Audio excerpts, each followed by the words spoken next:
Now, what we're going to look at next is work.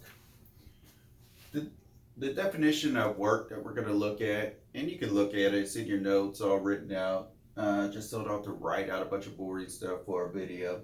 We're going to say here that work is equal to the dot product of your force and your displacement vector, okay? Now, with work, mathematically, work is not done if you push against something and it does not move. For work to be done, you have to displace an object, okay? So, what are we going to look at work here as? The dot product of the force vector times the displacement vector, okay? How much you displace it. So, let's look at the example we have in our notes. Our example reads, a child exerts a force of 28 newtons on the handle of a small wagon. If the handle of the wagon is directed upwards 18 degrees from the horizontal, find the amount of work done in moving the wagon 20 meters horizontally, round to the nearest Newton meter. All right, so what do we have here? We have a wagon. Here's my beautiful artistic drawing of a wagon. Okay? And it says a child exerts a force of 28 newtons on the handle of a small wagon. So I'm going to call this a vector, and I'm going to say 28 newtons is the magnitude. Okay, if the handle of the wagon is directed upwards 18 degrees from the horizontal, so what I want to do here is I want to draw in an angle, okay?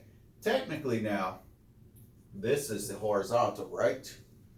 But I could think of moving it up here, and it says what, 18 degrees, is it? Yeah, at an angle 18 degrees from the horizontal. Find the amount of work done in moving the wagon 20 meters horizontally. Okay, so what are we doing with this wagon? We're taking it from here and we're moving over here, right? Or I could look at that as a displacement vector, starting here, moving there, and we have 20 meters. This is how far we're moving it, okay? All right, now, this is where my child is pulling the wagon, so I'm going to call that my force vector. And this is the amount of displacement I'm moving, so I'm going to call that the D or displacement vector, okay? So let's write these vectors. What does vector F look like? Well, vector F looks like what?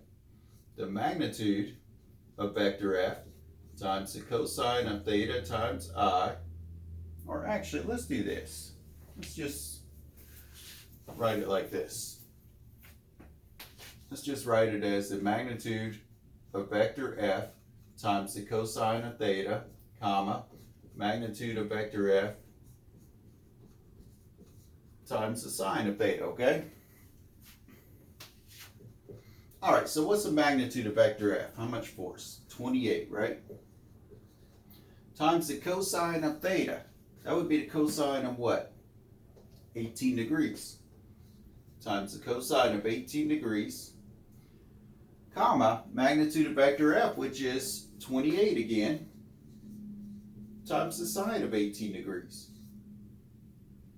All right, so we're going to say here's vector F, written as the components A, B.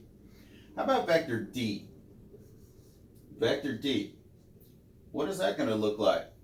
It's going to look like the magnitude of vector D times the cosine of theta, comma, magnitude of vector D times the sine of theta. Well, what's the magnitude of vector D? 20 times the cosine of what? What is my angle here? My angle is 0 degrees, comma, magnitude of vector D again, which is 20, times the sine of what? 0 degrees again? All right, I guess I could simplify this, right? What's the cosine of 0? 1. 20 times 1 is what? 20. And what's the sine of 0? 0 times 20 is what? 0. So that's vector D. Now, what do I want? I want the work done, right? According to what we have up here, work is what? Take the dot product of the force vector and the displacement vector. So work will be what? What's my force vector? We said it's this, right? 28 cosine of 18 degrees, comma, 28 sine of 18 degrees, and dot it with what? The displacement vector, which is 20, comma, 0. So what's that going to be? 28 times 20, 28 times 20 times the cosine of 18 degrees, plus this stuff times 0 is just 0, right? Well, what does that end up giving you? Good, I'm still on the screen. That ends up giving me 532.5916, but it's a round to the nearest whole number basically. So I'm going to say 533 Newton meters. There we go. Good luck with the homework.